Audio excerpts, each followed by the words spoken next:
today's class. Today in our class we will study about the 7th chapter, that is congruence of triangles. But before starting the chapter, first of all we will examine the things around us which are having the same shape but not the same size. Okay. Also we have different things around us which are having the same shape as well as the same size. So whenever two objects or two things which are having the same shape and the same size, these are called the congruent objects. Now first of all we will define what is the meaning of congruent objects. Congruent objects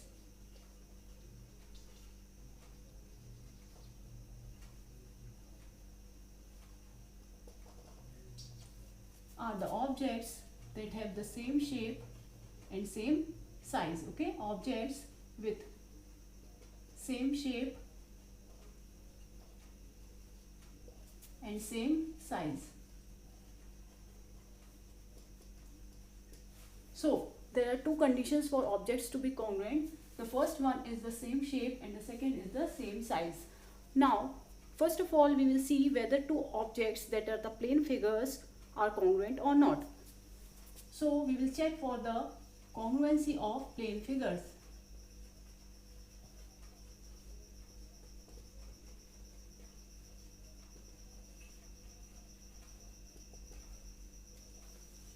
Let us suppose there are two figures.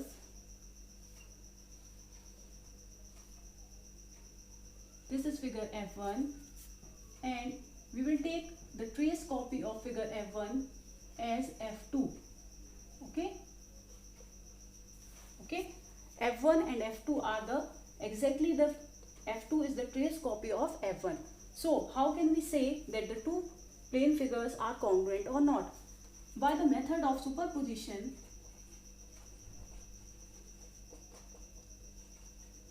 we can see whether the two objects are congruent or not. Two plane figures are congruent or not. So what is the meaning of this superposition? We will take this trace copy of F1, that is F2, over the F1. Okay, and if F2 covers F1 completely, then we can say that both the plane figures are congruent. Okay, and this is the method of superposition. Understood?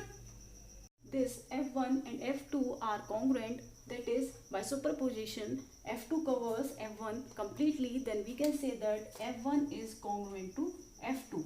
Okay, this is the sign which we use to denote congruency. Okay, so whenever we want to say that F1 is congruent to F2, we have to use this sign, that is the congruency sign. Now we will see whether the two line segments are congruent and what is the condition for seeing whether two line segments are congruent or not. The next thing is the congruent line segments. Okay, whenever we have two line segments and if we want to check whether both of them are congruent or not, we have to see whether the length of both these line segments are equal or not. Okay, suppose if we have two line segments AB and CD. Okay, and if both of them have the same length, okay, if both of them have the same length, then both of them will be said to be the congruent line segments. Okay, if suppose AB have the length of 5 cm and CD has the length of 5 cm, then CD when placed over AB will exactly cover the length of AB. So both these line segments will said to be congruent. Also, if two line segments have the same length,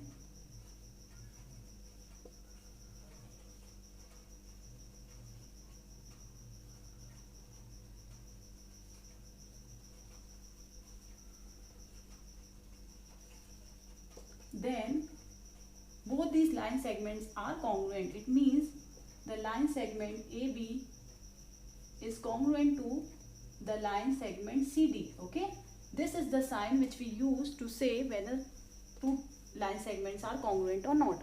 Okay, now we will see the next topic, that is the congruent of angles. Next thing is the congruent angles. Two angles are said to be congruent if they have the same measure. Okay, so if we want to compare two angles, if they are congruent or not, then both of the angles having the same measure are said to be congruent. Okay, here we have angle PQR as 30 degree and angle ABC also as 30 degree. Here we have both the measure of both these angles same, that is 30 degree. So we can write measure of angle PQR is equals to measure of angle ABC. Okay, whenever two angles have the same measure, then both these angles are said to be congruent. It means then angle PQR is congruent to angle ABC. Okay, also the vice versa is also correct. If we have angle PQR congruent to angle ABC, it means we will have measure of angle PQR equal to measure of angle ABC. Okay, so this is the condition for angles to be congruent.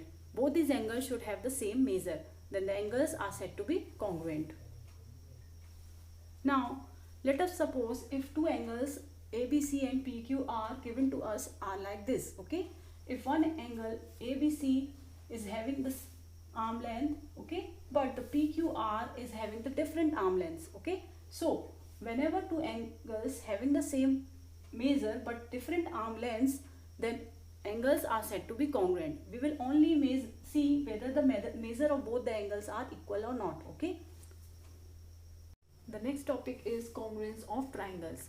In this we will study about different congruence criteria for two triangles to be congruent, and these are SSS congruency.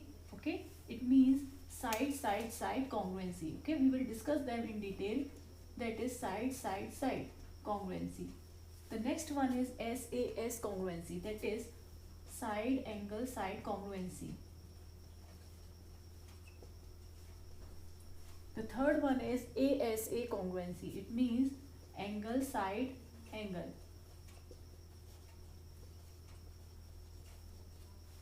The fourth one is RHS congruency. It means right angled, hypotenuse and any side. Okay, any one side. So these are the congruence criteria for triangles to be congruent. We will discuss them in detail. First of all, we will see what is SSS congruence criteria. Here in this criteria, in the SSS congruence criteria, if we have two triangles, suppose triangle ABC and triangle PQR. If we have all the three sides of this triangle ABC equal to the three sides of the other triangle, that is, if AB is equals to PQ, BC is equals to QR and AC is equals to PR. Okay, so what we have all the three sides of this triangle equal to the corresponding three sides of the another triangle, then both these triangles are said to be congruent. So here we have AB is equals to PQ, BC is equals to QR and AC is equals to PR. Okay, so which are the sides of the triangle? Okay, SSS. So we can say that triangle ABC is congruent to triangle PQR by SSS congruency.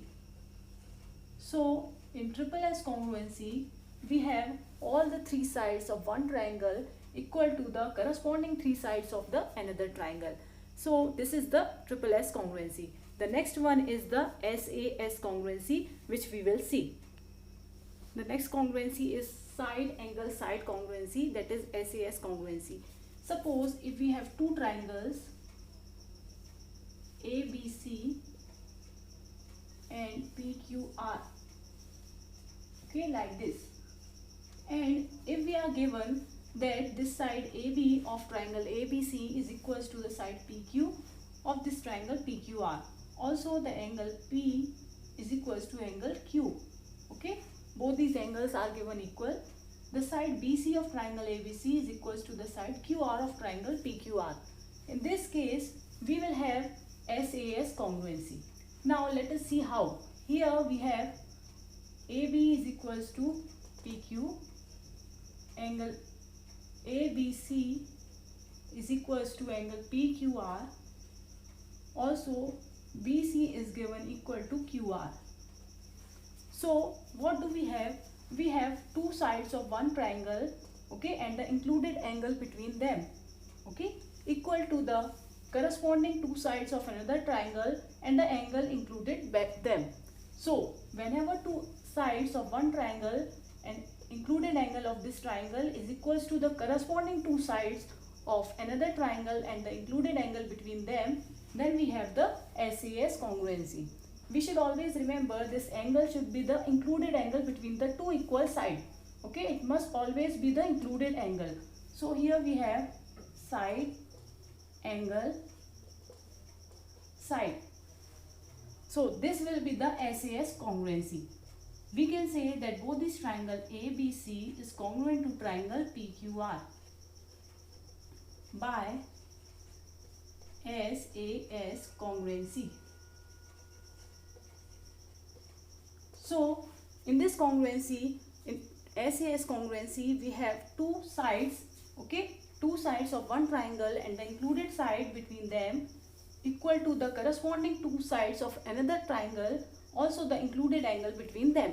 So this will be the SAS congruency. Next is the SA congruency. So next we will study about ASA congruency. Here, if in a given triangle ABC and PQR, if in this triangle, both these triangle, we are given certain conditions like this angle A is equals to angle P, also the side AB is equals to PQ, this angle B is equals to angle Q, then we will have this ASA congruency. Let us see how. Whenever two angles of one triangle and the included side between them is equal to the corresponding two angles and included side of the other triangle, then both of the triangles will have the ASA congruency. Here we have this angle A is equals to angle P, AB is equals to PQ, also the third angle, that is angle B, is equals to angle Q. Okay, so here this is angle, side, angle. We have satisfied the condition for angle, side, angle. So both these triangles will be congruent by ASA congruency. That is, triangle ABC is congruent to triangle PQR by ASA congruency. So this was ASA congruency. Under this, whenever two angles of one triangle and the included side between them is equal to the corresponding two angles of another triangle and the included side between them, then they will have the congruency named as ASA. One thing you should remember, that this included side here should always be in between the two angles which are equal. Okay, it should be always the included side. In both the triangles, the side should be the included side between the angles which are given equal. So this was ASA congruency. The next congruency is RHS congruency. Okay, so the name suggests that RHS congruency is right angled, hypotenuse and side. Okay, so in RHS congruency, the first criteria which should follow will be the both angles, triangles should be right angled. Okay, right angled triangle, both the angles should be right angled triangles. The second condition is hypotenuse of both these triangles should be equal. Hypotenuse must be equal. And the third one is any side of one triangle equal to the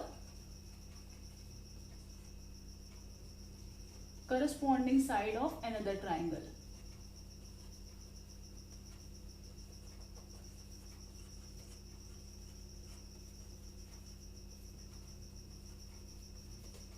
So these are the three conditions for the RHS congruency, and these are both the triangles should be right angled, both the hypotenuse of both these triangles should be equal, and any side of one triangle is equal to the corresponding side of another triangle.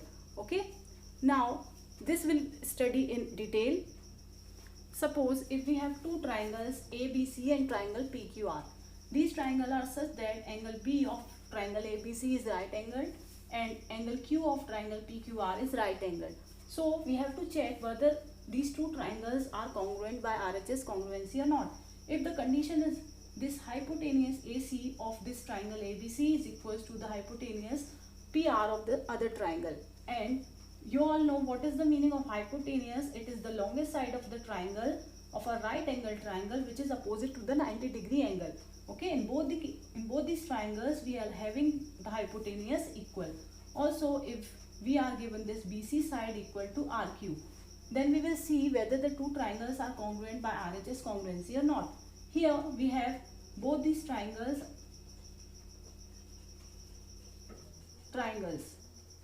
Okay, in both these triangles we have angle B is equals to angle Q is equal to 90 degree. Okay, both these triangles are right angled. The second condition, the hypotenuse AC of triangle ABC is equals to the hypotenuse PR of this triangle, that is PQR. Also this side BC is equals to QR. Okay, so this is right angle, this is hypotenuse, and the third one is the side. So we have fulfilled all the condition for RHS congruency. Hence we can say both these triangles, that is triangle ABC is congruent to triangle PQR by RHS congruency. So these were all the congruencies which we have to discuss in this chapter. Okay, after learning about all these congruencies, you will be able to solve the questions of the exercises very well. Quickly revise the things which we have learned today. The first one is the congruent objects. Okay, two objects having the same shape and same size are said to be congruent. The next thing we have studied about the congruent of plane figures. Two objects which are having the same shape and same size, okay, after superposition, if they exactly cover each other, then the plane figures are said to be congruent. Also, the two line segments having the same length are said to be congruent. When two angles having the same measures are also congruent. Okay, for angles to be congruent, they should have the same measure. We have discussed about the various congruence rules for examining whether the two triangles are congruent or not. That was SSS congruency, that is side congruency, side congruency, angle congruency, and the last one was the RHS congruency. Okay, on all of these we have studied that for two triangles to be congruent, they should follow any of the four congruence rule which we have studied today. Now, for triangles to be congruent, we can check for the various congruencies which we have learned today. That was the thing which we will use in our questions for our solving the questions.